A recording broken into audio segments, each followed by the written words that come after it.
Welcome back to your aviation news recap, and as we are just a matter of days away from the commencement of the 2024 edition of the Farnborough Air Show, things are certainly heating up. We have talk of a new order for the Boeing 777X, there's developments at Etihad Airways, and fresh concerns surrounding delivery of a key Boeing aircraft, and that is where I'll begin. The already under pressure manufacturer Boeing is preparing for further pressures as aircraft delivery delays will balloon further out in the coming years. Bloomberg reports, citing people familiar with the matter, that Boeing is informing airlines that they should expect additional delays in receiving aircraft such as the very popular and necessary 737 MAX. Now, this is on top of already understanding that airlines right around the world have been battling persistent delays, not just for the 737 MAX, but all other Boeing aircraft programs in their commercial airplanes division. Therefore, now with fresh delivery concerns in 2025 and 2026, it is considered a worst case scenario for customers, but something that should have probably been expected. And no doubt if the airline was dotting all its I's and crossing its T's, would have been preparing for anyway. Reports indicate that delays could extend up to 6 months, which given Boeing's current situation hardly surprises most analysts and onlookers, noting as well that the additional 6 months is on top of the already existing delays for each aircraft. The American planemaker has been considerably behind on aircraft deliveries and even to an extent production, following the FAA increasing their oversight into the practices to prevent quality issues from slipping through like they have done across the last decade. It's a problem that needs sorting.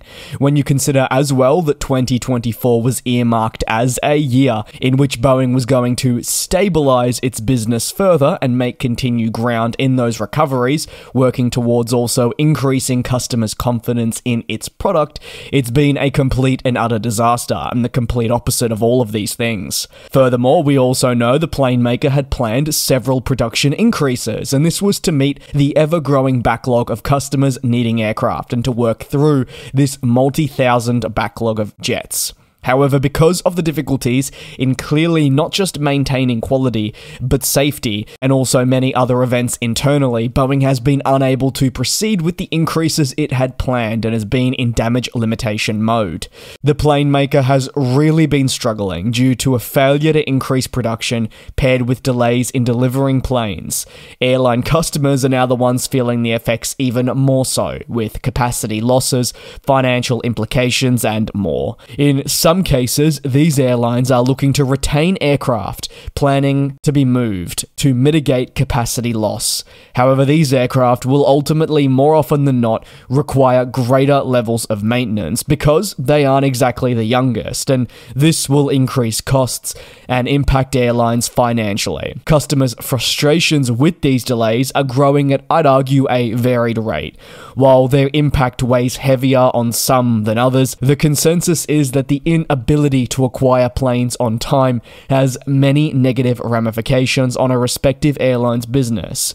Additionally, considering the delays are expected to continue for years with no real respite in sight, while forecasting and meeting growth is becoming an incredible challenge for airlines, and that's why I often say take their forecasting with a grain of salt, and while that should be applied at every point in our history, no doubt it's much more heightened now. Onto Etihad Airways, and in more positive news, they've announced their June traffic figures, which represents improvements in the number of passengers carried alongside growth in other areas of the business. In June, they transported 1.5 million passengers, which was actually up over 400,000 from 1 year prior. Meanwhile, airline load factors stood at 86%, and this is considered an achievement when you consider that the company has grown in the last year, adding new aircraft and new services. So to be able to maintain a very steady load factor shows that they're moving in the right direction with the areas they're targeting for growth. In the 12 months, just taking a look at their fleet alone,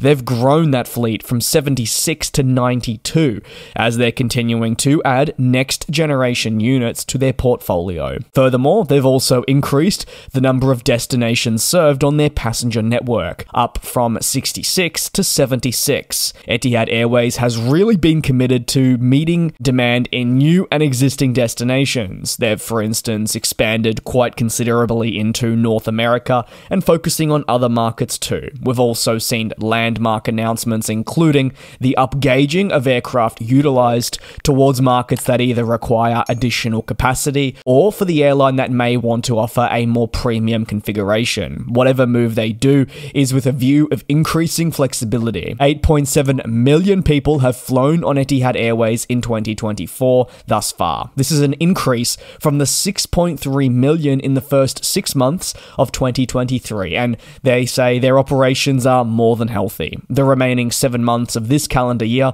will see them look to build on the already enjoyed success and continue moving forward in the right direction. And as I touched on right at the beginning of this video, we're only days away from the commencement of the Farnborough Air Show, which is very exciting for all of us and no doubt going to be exhausting for me. And with that, we're seeing early reports come through of some orders we should be expecting. Korean Air is inching closer to a deal with Boeing for the 777X. While this is fantastic news, it's not necessarily a new development. In the last few months, we've known that Korean Air is seeking an additional wide-body order with a view of continuing to build on its fleet. Once finalized, a purchase could include up to 30 units, but the figure per Reuters is more likely to be between 20 and 30, this subject to change as the deal is in the final stages.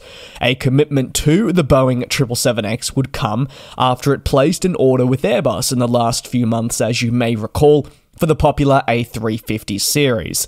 The purchase with the European plane maker in this case was no doubt in preparation for the upcoming Asiana Airlines merger that is currently in the final stages of approval. With the Farnborough Air Show weeks away, sources no doubt state a deal could be announced at this edition. It is the perfect time.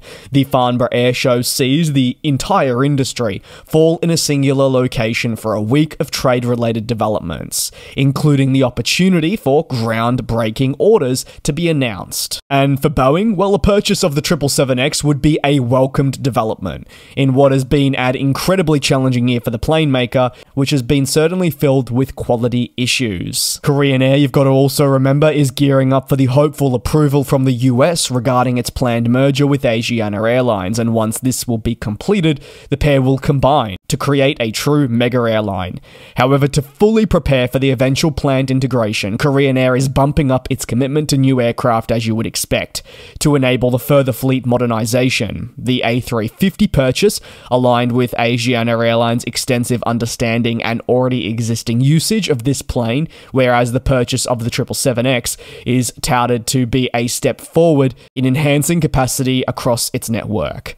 That is going to conclude today's aviation news recap. Thank you very much for your support here on the channel. If you do have any thoughts, you know the best place to leave them is down below in the comments. Take care, be safe, and I'll see you in 24 hours at the time of this upload for another aviation news recap. And we'll fly.